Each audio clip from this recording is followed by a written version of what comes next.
Hair is another question of absorption costing. कौन सा year है? June 2012, paper 23 question number 3. Wigmore Limited uses 1 factory overhead recovery rate. जो Wigmore नाम का बंदा है आपके पास यहाँ क्या बोला हुआ है? Wigmore Limited uses 1 factory overhead recovery rate. Overhead recovery rate का मतलब क्या हो गया? OAR. इसका पुराना नाम था ओवरहेड.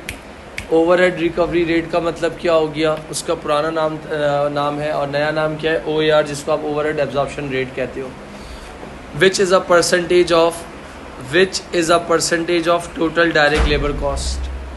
सुनिएगा, बहुत एक ही वर्ड में सारी बात उसने समझाने की कोशिश की है.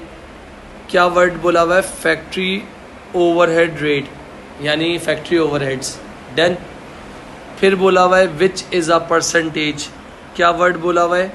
Which is a percentage of. और फिर क्या बोला हुआ है? Total of direct labour cost. Formula drive हो गया. Factory overhead divided by total direct labour cost multiply by 100 हो गया. और टोटल यानी फैक्ट्री ओवरहेड्स का टोटल और लेबर कॉस्ट का टोटल. एग्री? तो अब मैं इसको सॉल्व करने जा रहा हूँ. यहाँ पर देखिएगा, ये क्या है? मेरे फैक्ट्री ओवरहेड्स हैं. प्रोडक्शन, असेंबली और पैकिंग. इन सब का टोटल बता सकती हो क्या होगा? इन सब का टोटल बता सकती हो? 150, 450, 6, 960 मेरे ख्याल से. डन. इसके बाद टोटल किसका? लेबर कॉस्ट का. 500,000, 1 मिलियन और 900,000, 2.4 मिलियन यानी 2400,000. एग्री? अच्छा, पहले पार्ट में तुमसे मांगा किया है calculate current factory overhead recovery rate. तो ओवरहेड रिकवरी रेट की अगर बात कर रहा हूँ तो यहाँ पर क्या होगा? For example part A, OAR equal to budgeted overheads divided by budgeted activity into. For example अब बजटेड ओवरहेड्स आपके पास कितने आए थे? 960,000. बजटेड एक्टिविटी लेबर कॉस्ट कितनी थी? 2400,000 इनटू 100. तो OAR कितना आ जाएगा? बता सकते हो मुझे कितना आएगा? 40% ऑफ डायरेक्ट लेबर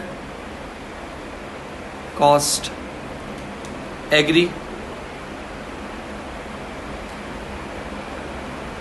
क्या ये बात रिपीट करनी है?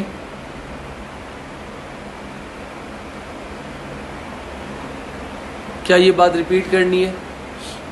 Voice clear? अगले पार्ट में क्या मांगा है? Prepare detail cost statement. Selling price निकालिए, जॉब नंबर 787. कॉस्ट स्टेटमेंट ये देखिएगा, कॉस्ट शीट दी हुई है जॉब 787 की. तो मैं यहाँ सॉल्व कर रहा हूँ. यहाँ देखिएगा, अगर मैं आपसे बात कर रहा हूँ, यहाँ उन्होंने बोला हुआ है पार्ट बी.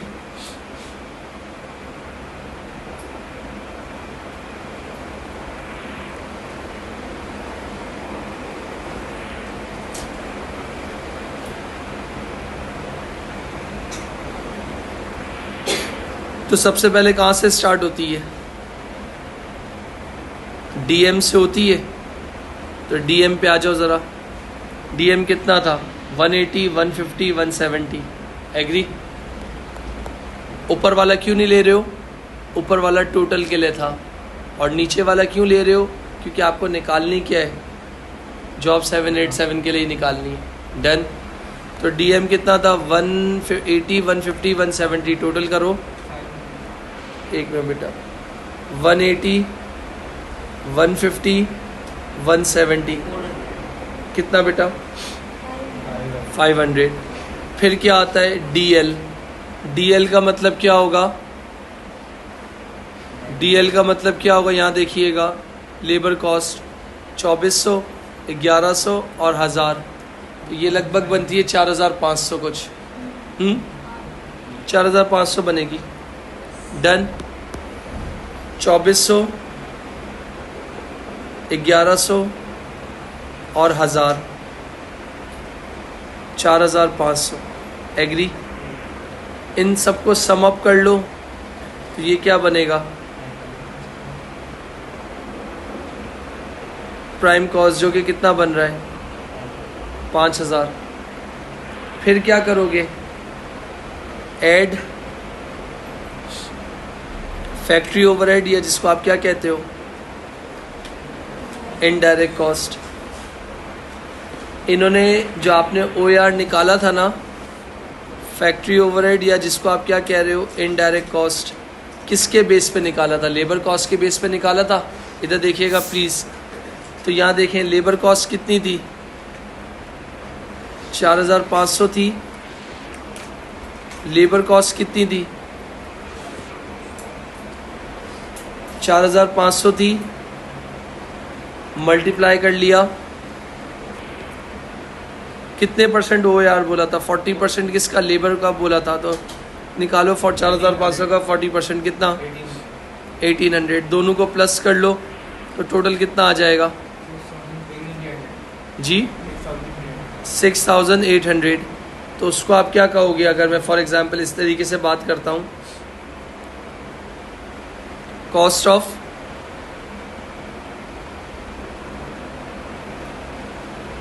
प्रोडक्शन कह दूं 800 बेटा। डन हो गया। अब इसके बाद इस सेंटेंस को पढ़ो, क्या लिखा हुआ है, general admin expense are 20% added to, general expense are added, general expense are added और 20% added to total factory cost. Total factory cost का मतलब क्या हो गया, टोटल फैक्ट्री कॉस्ट का मतलब क्या हो गया,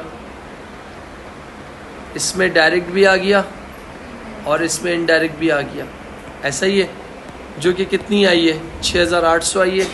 तो मैंने यहाँ पर क्या किया, ऐड एडमिन, यानी 6800 का 20% बता सकते हो कितना होगा, 1360। दोनों को टोटल कर लो तो आपके पास क्या आ जाएगा, 8160। उसको क्या बोलोगे आप, टोटल कॉस्ट बोलोगे। एग्री, टोटल कॉस्ट बोलोगे। फिर नीचे आओ ज़रा, यहाँ क्या लिखा हुआ है, the selling price to the customer. Selling price customer को कोट करनी है बेस्ड ऑन 25% मार्जिन। मार्जिन के लिए क्या चाहिए होता है, margin is always apply on sales, मगर ये हमारे पास क्या गिवन है, कॉस्ट गिवन है। तो इसका मतलब this margin is converted into markup. तो इसको, इस मार्जिन को मुझे क्या बनाना है, तो कैसे बनाऊंगा, 25 divided by 100 minus 25 divided by 75। तो 5 5 ज़ा 25 और 5 15 ज़ा, तो 5 1 ज़ा और 5 3 ज़ा। तो कितना आंसर आ गया मेरे पास, 1/3 मेरा क्या बन जाएगा, मार्कअप बन गया। अगर डेसिमल में बनाओगे तो 0.333 और मल्टीप्लाई बाय 100 कर दोगे तो 33.333% हो जाएगा, मगर आंसर एक्यूरेट नहीं आएगा, तो इसलिए फ्रैक्शन में रखा है। तो मैंने यहाँ पर क्या किया, ऐड प्रॉफिट 8160 मल्टीप्लाई बाय 1/3 कितना आएगा बता सकते हो, 8160 मल्टीप्लाई बाय 1/3 कितना होगा, 27। कॉस्ट में प्रॉफिट प्लस कर दो तो आपके पास क्या आ जाएगा, जिसको आप क्या कहते हो, कोटेड या सेलिंग प्राइस। कितना बोल रही हो, 10880। डन, कोई मसला। तो पार्ट बी हो गया। पार्ट बी के बाद आपको क्या निकालना है,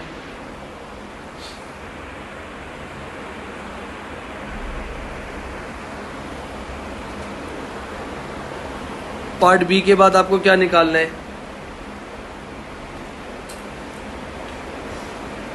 नेक्स्ट पार्ट देख लो, कैलकुलेट OAR। OAR निकालो using following method, percentage of direct labour cost, percentage of each बोला हुआ है, ईच ये देखना भाई क्या बोला हुआ है, ईच डिपार्टमेंट। ऊपर वाला क्या निकाला था 40%, एक साथ निकाल लिया था, एग्रीगेट निकाल लिया था, अब सब डिपार्टमेंट का अलग अलग करके निकालना है, यानी percentage of part C 1 OAR percentage of direct labour cost. सबसे पहला डिपार्टमेंट कौन सा है मेरा, प्रोडक्शन। तो मैंने यहाँ क्या लिख दिया, क्या करूं, ये क्या था मेरा ओवरहेड था, ये मेरी लेबर कॉस्ट थी, multiply by 100, 150,000 divided by 150,000 divided by 500,000 into 100 कितना आएगा बताओ, जल्दी बता दो। 30%, 30% ऑफ डायरेक्ट लेबर कॉस्ट। दूसरा कौन सा था मेरा, असेंबली।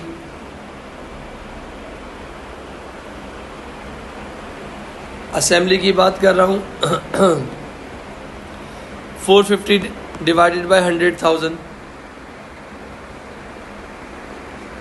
डिवाइडेड बाय इंटू 100 कितना होगा बता सकते हो।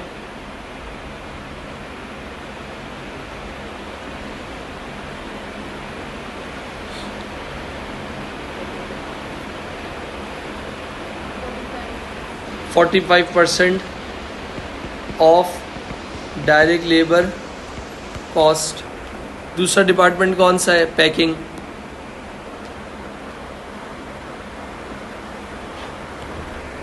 $3,60,000 डिवाइडेड बाय 900,000 इंटू 100 कितना आएगा बता सकते हो। 40% of direct labour cost. Agree. पहले जो आपने सबसे पहले पार्ट में सबको प्लस किया था और डिवाइड कर दिया था, सबको प्लस करके डायरेक्ट लेबर कॉस्ट है, यहाँ तीनों का अलग अलग निकाला है। डन।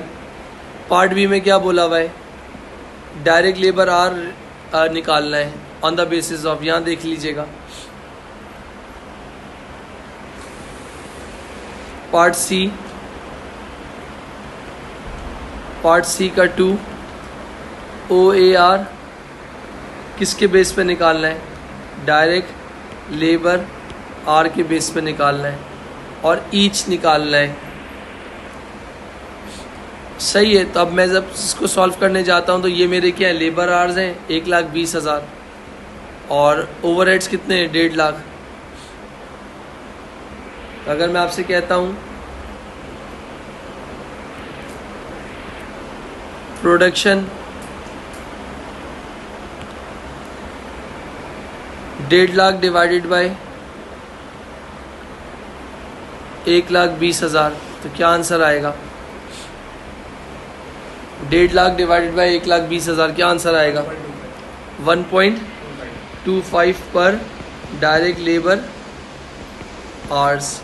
प्रोडक्शन के बाद कौन सा है, असेंबली। उसमें कितना था 450,000 डिवाइड बाय 225,000, 450,000 डिवाइडेड बाय 225,000 क्या आएगा 2.00 पर डायरेक्ट लेबर आवर्स। तीसरा पैकिंग। पैकिंग में क्या था 360,000 डिवाइडेड बाय 200,000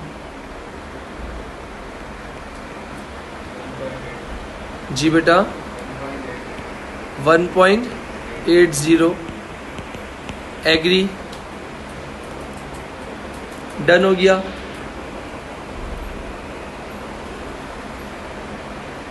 क्लियर हो गया यहाँ तक। देख लो यहाँ तक, अगर तुम्हारा किसी का भी कोई सवाल है तो पूछ लो। अब उन्होंने तुमसे क्या मांगा है, गौर से पढ़ लो इस पार्ट को, डी पार्ट को। Using direct labour R rate, using direct labour R rate जो सी के पार्ट 2 में निकाला है उसकी मदद से क्या बनाओ, जॉब स्टेटमेंट बनाओ। इधर भी तो वही बनाई थी, मगर यहाँ क्या किया था, इस वाले केस में क्या किया था सुनना, डायरेक्ट 40% जो लमसम आया था ना, इधर अब जो बनाएंगे ना 3 अलग अलग डिपार्टमेंट्स के लिए बनाएंगे जिनके OAR आप लोगों ने निकाल ली है। ये देखो ये रहे। तो अब मैं यहाँ पर कौन से पार्ट की बात कर रहा था, पार्ट डी। क्या बताना है, टोटल कॉस्ट स्टेटमेंट बनानी है। जॉब नंबर क्या है, 787 है। बना रहा हूँ। सबसे पहले क्या आता है, डीएम। डीएम कितना है, 180, 150, 170। तो ये कितना हो गया, 500। फिर क्या आता है, डीएल 2400 प्लस 1100 प्लस 1000 कितना हो गया, 4500। टोटल कितना हो गया प्राइम कॉस्ट, 5000। एग्री। फिर क्या हेडिंग डालते हो, एड FOH या जिसको आप क्या कहते हो,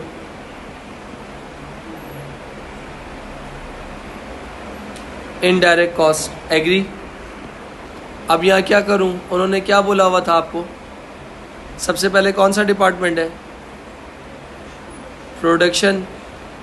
फिर कौन सा है, फिर कौन सा है, पैकिंग।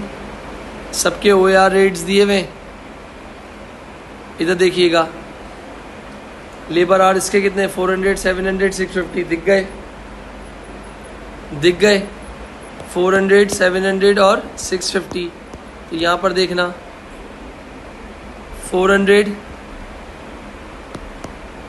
दूसरा क्या था 700, तीसरा क्या था 650।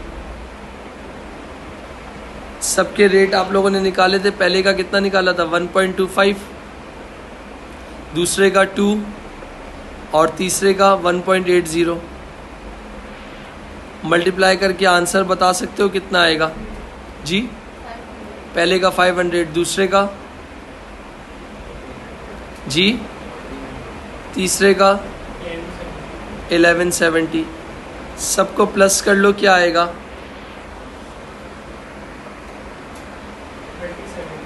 जी बेटा दोबारा कहो,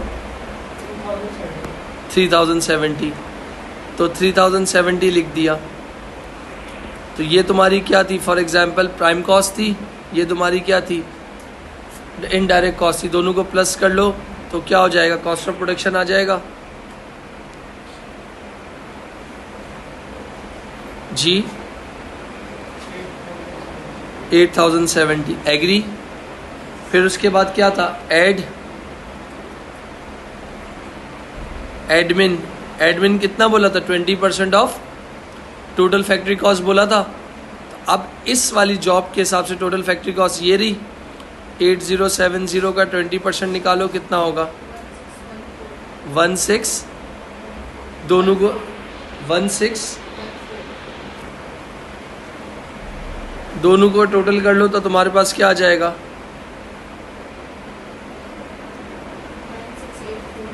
तो उसको क्या कहोगी आप, टोटल कॉस्ट कहोगी 96। डन। उस पर क्या प्लस कर दूं, प्रॉफिट यानी किसका, कॉस्ट का 9684 मल्टीप्लाई बाय ऊपर मार्जिन को क्या किया था, मार्कअप बनाया था 1/3। कितना आ जाएगा जी, जी 3228, 3228। दोनों को टोटल कर लो तो वो क्या हो जाएगी आपके पास,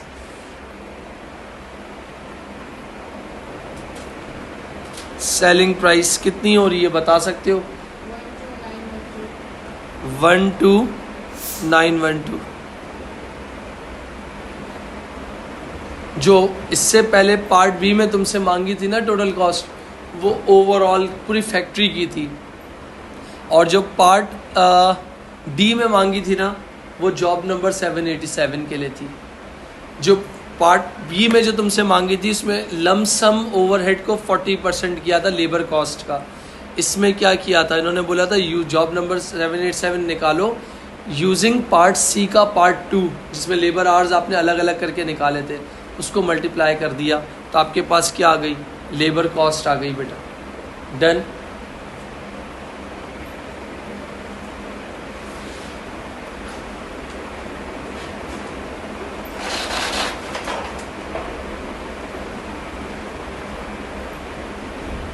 done.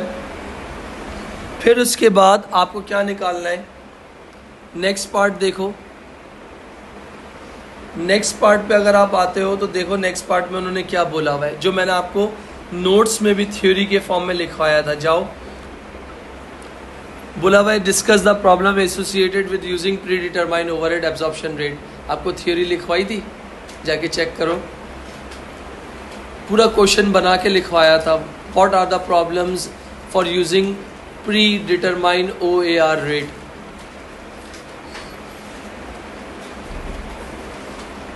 What are the problems?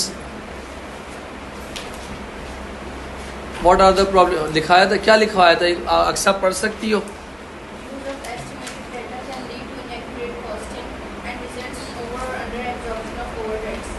If the cost absorbed is too low, this will lead to an understated cost which will affect profit of the business, as a selling price based on unit cost will be low.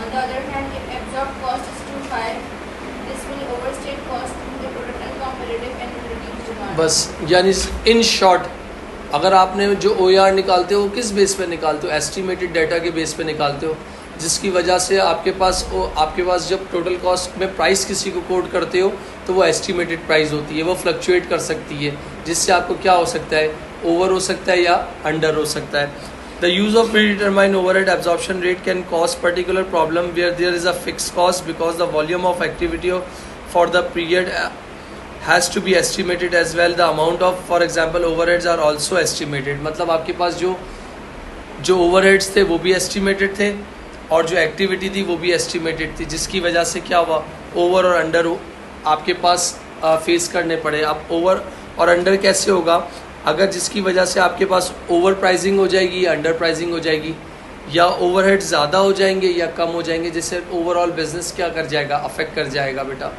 Next part में क्या लिखा हुआ है देखो ज़रा, state the affects. State the affect आपको क्या बताना है on profit if the factory does not operate at full capacity. Let's say एक फैक्ट्री है, ये फैक्ट्री है, इसमें अभी भी जगह बाकी है ना, इसका मतलब ये जगह फुली यूटिलाइज नहीं हो रही। तो जो जगह फुली यूटिलाइज नहीं हो रही तो इसका मतलब आपके पास फिक्स कॉस्ट क्या होगी, बढ़ जाएगी। हमें तो ये देखना है कि अब फैक्ट्री ऐसी हो कोई जगह खाली ना बचे। जैसे फॉर एग्जांपल मैंने कहा मेरिटोरियस कॉलेज है, जो हमारा पुराना वाला कैंपस था, कोई जगह खाली नहीं थी, हर जगह को यूटिलाइजेशन में लिया हुआ था। आप लोगों ने शायद देखा नहीं था, हर जगह पे कोई ना कोई मतलब GCR बना हुआ था, लाइब्रेरी बना हुआ था, जिम बना हुआ था, गेमिंग रूम बना हुआ था, मतलब फुली यूटिलाइज। रेंट दे रहे ना, हमने पूरा निचोड़ा हुआ था रेंट को, मतलब कोई जगह छूटे ना। तो इसका मतलब अगर मैं आपको एक छोटी सी बात करता हूँ कि factory overhead will be under absorb if the actual activity of factory is less than the budgeted activity, यानी एक्चुअल एक्टिविटी जो क्या हो, लेस देन हो किससे, बजट के मुकाबले में, जिससे आपको क्या हो जाएगा, अंडर एब्जॉर्ब हो जाएगा। जब अंडर एब्जॉर्ब होगा तो उससे क्या होगा, आपके बिजनेस की प्रॉफिटेबिलिटी क्या होगी, इन्फ्लुएंस कर जाएगी, और आपके प्रोडक्ट की प्राइस भी क्या होगी, अंडर प्राइस हो जाएगी। फिर इसके बाद अगर मैं कह रहा हूँ अगर फैक्ट्री ओवरहेड्स हैं जो ओवर हो रहे हैं, मतलब ज़्यादा लग रहे हैं, तो यानी आपकी एक्चुअल एक्टिविटी फैक्ट्री की वो क्या है, बजटेड एक्टिविटी से ज़्यादा है, जिसकी वजह से आप ओवर फेस कर रहे हो, तो आपकी जो प्रोडक्ट की डिमांड और रेवेन्यू क्या है वो भी क्या हो जाएगा, ओवर प्राइस हो जाएगा। अब इन्होंने यहाँ पर बोला स्टेट द अफेक्ट्स। भाई जाहिर सी बात है, अफेक्ट बता दो प्रॉफिट्स पे कि if factory does not operate full capacity. अगर किसी भी बिज़नेस की अगर मैं बात करता हूँ तो वहाँ पर क्या है कि अगर किसी भी बिज़नेस यानी बिज़नेस के अंदर जो फैक्ट्री है वो फुली अपनी कैपेसिटी को यूटिलाइज नहीं करी, तो जिससे उसके प्रॉफिट्स क्या हो जाएंगे, ओवर भी हो सकते हैं और अंडर भी हो सकते हैं। तो ये पूरा आपके पास एक कंप्लीट